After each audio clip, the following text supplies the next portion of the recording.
बिस्मिल्लाहिर्रहमानिर्रहीम। अस्सलामुअलैकुम। एस्ट्रो बाकर चैनल में आप लोग सबका फिर एक बार खुशामदीद। और शुरू करते हैं अपना एस्ट्रो गपशप की सीरीज़, जिसमें कि हम चल रहे थे अर्थ मून सिस्टम पे, जिसमें हमने लास्ट टाइम बात ख़त्म की थी टाइड्स पे। तो उसके हवाले से हम बात करेंगे अपने मेहमान माहिर फल्कियात मोहम्मद बाकर साहब के साथ। उनको वेलकम करते हैं। अस्सलाम वालेकुम। अस्सलाम वालेकुम। क्या हाल चाल है सर? शुक्र अल्लाह का, आप सुनाएं जी। बिल्कुल ठीक ठाक। तो जो हमारी पिछली एपिसोड थी उसमें आपने बात छेड़ दी थी आखिर में आते आते तक कि भाई चांद का असर सिर्फ इतना नहीं है कि वो खूबसूरत है, इससे भी ज़्यादा असर रखता है। और आपने सुपर मून, ब्लू मून, ये सब भी बताना है क्योंकि आता रहता है। और कभी अभी जैसे पिछले दिनों आया था पिंक मून, ये सब, तो वो भी बताएं हमारे नाजरीन को कि वो क्या होता है। अच्छा, टाइड्स से शुरू करते हैं। टाइड्स ये हैं कि मून की जो ग्रेविटी है वो अर्थ के ऊपर असरअंदाज होती है। अब मून की ग्रेविटी ज्यादा किस पे असरअंदाज होते हुए नजर आती है? पानी पर, ओशन पर। लेकिन असरअंदाज वो सरफेस पे, सॉलिड पर भी होती है। सॉलिड इतना बिहेव नहीं करता वैसा ना जैसा लिक्विड करता है। सॉलिड जरा सख्त है तो वो इतना बिहेव नहीं करता, हार्ड होता है, लेकिन पानी में नजर आता है। वो तो फिर एयर पे भी करता होगा वो वैसे। बिल्कुल, और उसमें और ज्यादा होता होगा। बिल्कुल, या आपने बिल्कुल बहुत अच्छा पॉइंट रेज किया कि मून की ग्रेविटी आपके एटमॉस्फेयर को पुल करती है, मून की ग्रेविटी आपके ओशन को पुल करती है, आपके सरफेस को, सॉलिड सरफेस को पुल करती है। ओशन को जब पुल करती है तो ओशन में लहरें बनती भी नजर आती हैं, पानी का ऊपर नीचे जाना नजर आता है। लैंड का नजर नहीं आता, जबकि 25 सेंटीमीटर लैंड भी ऊपर नीचे होता है। तो 25 सेंटीमीटर इज टू मच। मतलब एक जो बच्चे का स्केल होता है उसको समझे, 2 स्केल को लंबा कर ले तो, या वो जो एक बड़ा स्केल होता है 30 सेंटीमीटर का, हाँ, जो नॉर्मल वो होता है, इतना फासला आपका लैंड कवर करता है up and down. But it is not only that this house goes up and down, whole land goes up and down. नहीं, चांद जिस तरफ होता है या उस तरफ करता है, या पूरी जमीन पे एक साथ? नहीं, एक जिस तरफ होता है ना उस तरफ से। जी, एग्जैक्टली। और ये टाइड्स जो हैं, ये जो ओशन के अंदर टाइड्स हैं, ये तो जो ओशन के साथ रहने वाले लोग हैं उनको तो पता है। अब जैसे कराची है, कराची वालों को पता है, हमारे जो साहिली इलाके वाले हैं उनको पता है कि कब हाई टाइड होती है, कब लो टाइड होती है। मतलब मैं जब सी साइड पे गई हूँ तो सुबह सुबह तो बड़े ठंडे होते हैं, आहिस्ता आहिस्ता करते, हालांकि उस वक्त तो चांद नहीं होता, वो वहाँ पे नजर नहीं आ रहा होता चांद, लेकिन दोपहर 12 से 3 तक के दरमियान बहुत आगे तक लहरें आ जाती है साहिल पे।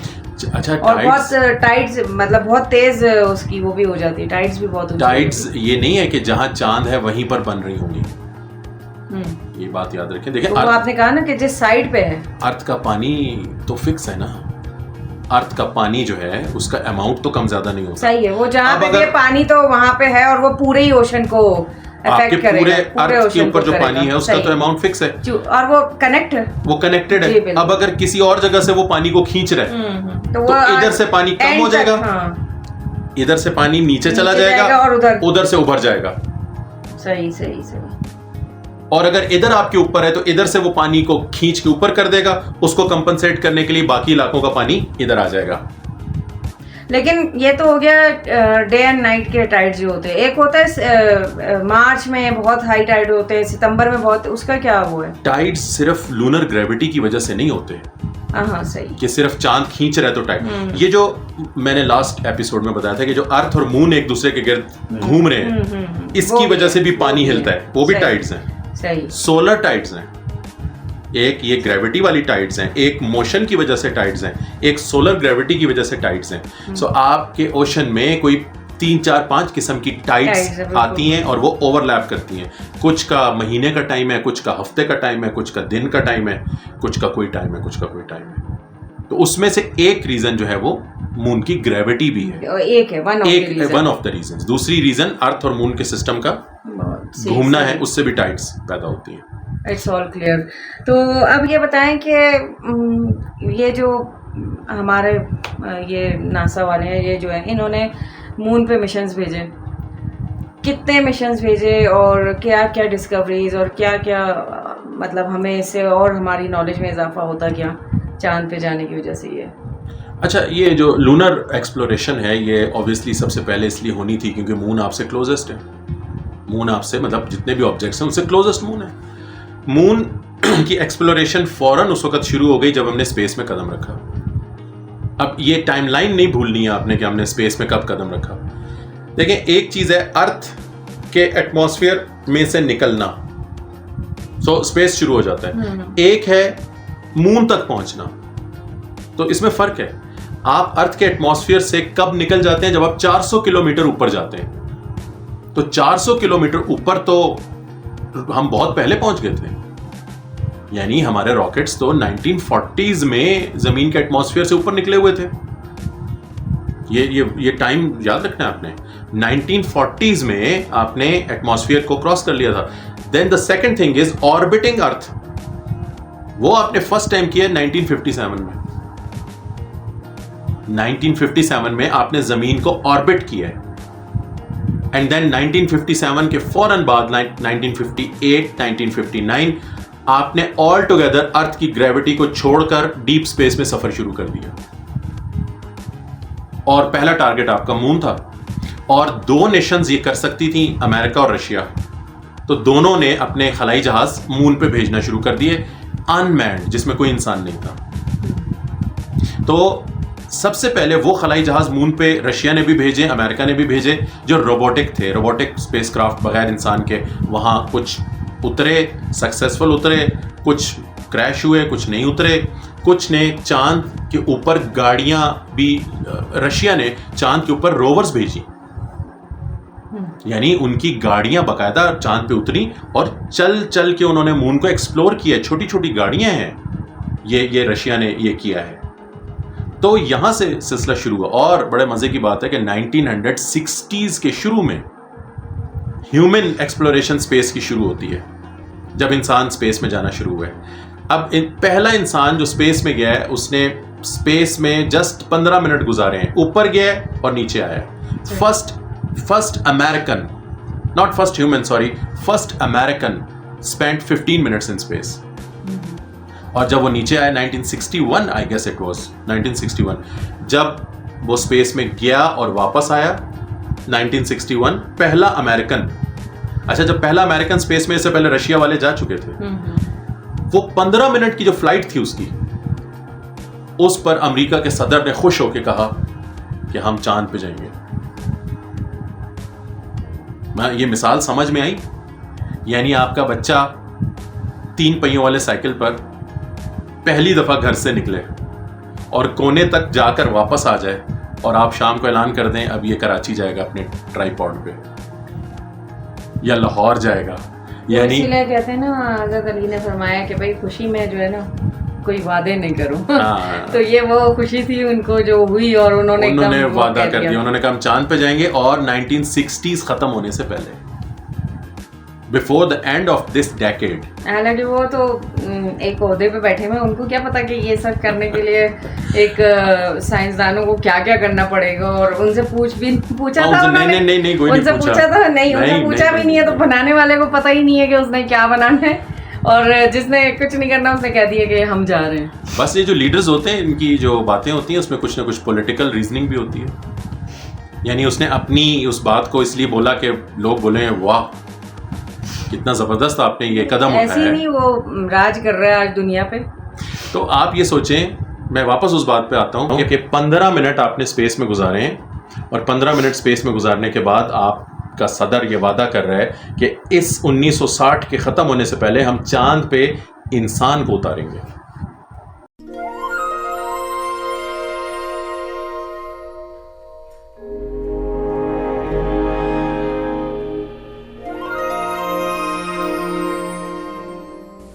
William Bradford, speaking in 1630 of the founding of the Plymouth Bay Colony, said that all great and honorable actions are accompanied with great difficulty, and both must be enterprised and overcome with answerable courage. If this capsule history of our progress teaches us anything, it is that man in his quest for knowledge and progress is determined and cannot be deterred. The exploration of space will go ahead. Whether we join in it or not, we mean to be a part of it.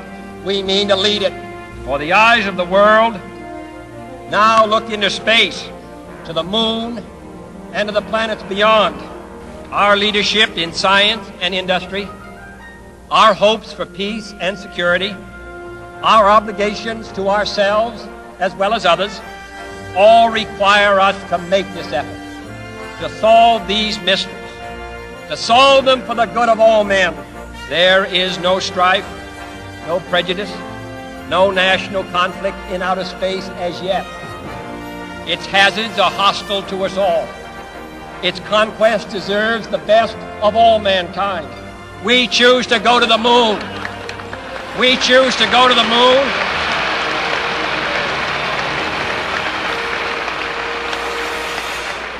We choose to go to the moon in this decade and do the other things, not because they are easy, but because they are hard. Because that challenge is one that we're willing to accept, one we are unwilling to postpone, and one we intend to win.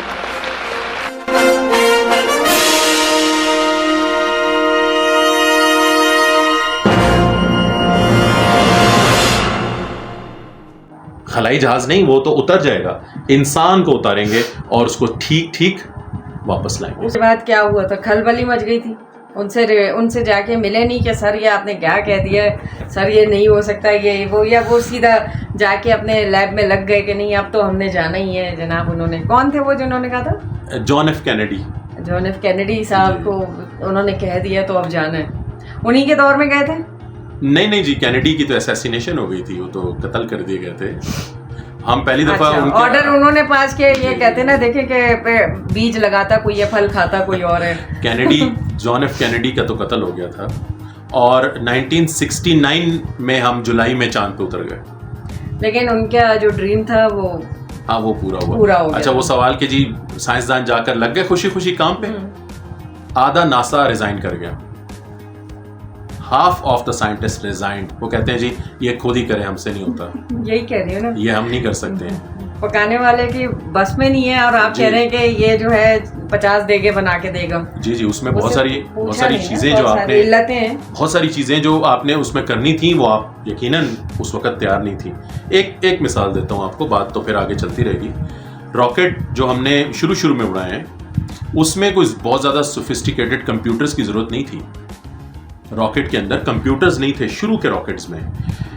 Rocket के अंदर electrical systems वैसे ही थे जैसे पंखे का switch होता है या स्विचेस होते हैं, कंप्यूटर्स नहीं थे, या अगर थे भी तो इतनी बेसिक लेवल के थे कि वो आप उसको प्रॉपर कंप्यूटर नहीं कह सकते। तो चांद पे आपको अगर जाना था तो आपके रॉकेट में क्या होना चाहिए था? कंप्यूटर। आपके रॉकेट में अगर कंप्यूटर नहीं है तो उसको गाइड कौन करेगा, लेकर कौन जाएगा? और मजे की बात कि 1961 का कंप्यूटर बिल्डिंग्स में लगे हुए थे, बड़े बड़े बिल्डिंग्स के अंदर कंप्यूटर थे, और आपने उस कंप्यूटर को रॉकेट में अगर फिट नहीं किया तो आप चांद पे नहीं जा सकते थे। सो सबसे पहला काम था कंप्यूटर के साइज को श्रिंक करना, ताकि वो जो बिल्डिंग में कंप्यूटर लगा हुआ है वो रॉकेट में फिट हो। तो आज आप ये जो सेल फोन आप लेके फिर रहे हैं, ये जो मिनिएचर हुआ है कंप्यूटर, ये लूनर फ्लाइट के लिए हुआ था। तो ये इसको father of miniature of computer जो है हम जॉन एफ कैनेडी को कह सकते हैं। उसकी जिद पर अगर वो ये नहीं करता तो आज भी हम बिल्डिंगों में जाके ए वहाँ लिख रहे होते, सी वहाँ लिख रहे होते। तो ये तो बिखरे हुए भी हैं, लफ्ज बिखरे हुए भी है, क्यों वहाँ है, इस तरह से। तो ये जो आज आपके मिनिएचर कंप्यूटर्स हुए हैं, जेबों में आ गए हैं, ये उस रीजन की वजह से हुए कि कंप्यूटर को छोटा करो, रॉकेट में लगाओ ताकि आपके रॉकेट को लेके जाए। सो यही रीजन थी कि जब हम अगली एपिसोड्स में इंशाल्लाह बात करेंगे human flights to the moon, तो चूंकि वो कंप्यूटर नए नए बने थे, ठीक है, रॉकेट में जो फिट किए थे कंप्यूटर वो नए नए बने थे। आपका क्या ख्याल है, बिल्कुल परफेक्ट बने होंगे, उसमें खराबियां नहीं होंगी? आपको कोई कहे परसों तक कंप्यूटर बनाओ मैंने जाना है, तो कंप्यूटर में आपको नहीं याद होगा कि ओए यार इसमें तो ये मैं करना ही भूल गया। तो लूनर मिशंस के दौरान कंप्यूटर बहुत दफा उसने खराबी की है, बहुत दफा खराबी की है। आपके रॉकेट ने मल्टीपल टाइम्स खराबी की है कंप्यूटर की वजह से। और बीच में ऐसे ऐसे मौके भी आए हैं, मेरा ख्याल है आज के लिए हम आखिरी बात करेंगे, बड़ी मजेदार बात है। ऐसा मौका भी आया है कि एस्ट्रोनॉट्स ने कहा है कि जी ये कंप्यूटर काम नहीं कर रहा, तो नासा वालों को समझ नहीं आई कि इसका सोल्यूशन क्या निकालें। उन्होंने लिटरली ये बोला कि कोई चीज़ उठा के ज़रा मारो इसको। ये तो हमारे देसी टोटके ये वो भी इस्तेमाल करते हैं। The exact words were tap on the panel with something. किसी चीज़ से ज़रा पैनल को हिट करना, और उसने उठाई कोई चीज़ और पैनल पे हिट की, कहता है यस इट जस्ट चेंज्ड। हाँ, ये काम करना शुरू, जो फंसा हुआ था, हैंग था, काम कर रहा है। तो हमने वो दौर कंप्यूटर का देखा कि जब कंप्यूटर को मिनिएचराइज करके हमने रॉकेट में फिट किया। उसके लिए आप ये बताएं, ये आपका मोबाइल फ़ोन जो, इसकी मेमोरी कितनी है? जीबीज में है, जीबीज में, गीगाबाइट्स में। ओके, मेमोरी वो जगह होती है जहां डेटा टेम्परेरीली स्टोर होता है ताकि प्रोसेसर उस पर प्रोसेसिंग करे। उस कंप्यूटर की मेमोरी केबीज में भी नहीं थी। मुश्किल से शायद कोई हल्की फुल्की कोई 1K या 2K में जाती हो, किलोबाइट्स में भी मेमोरी नहीं थी।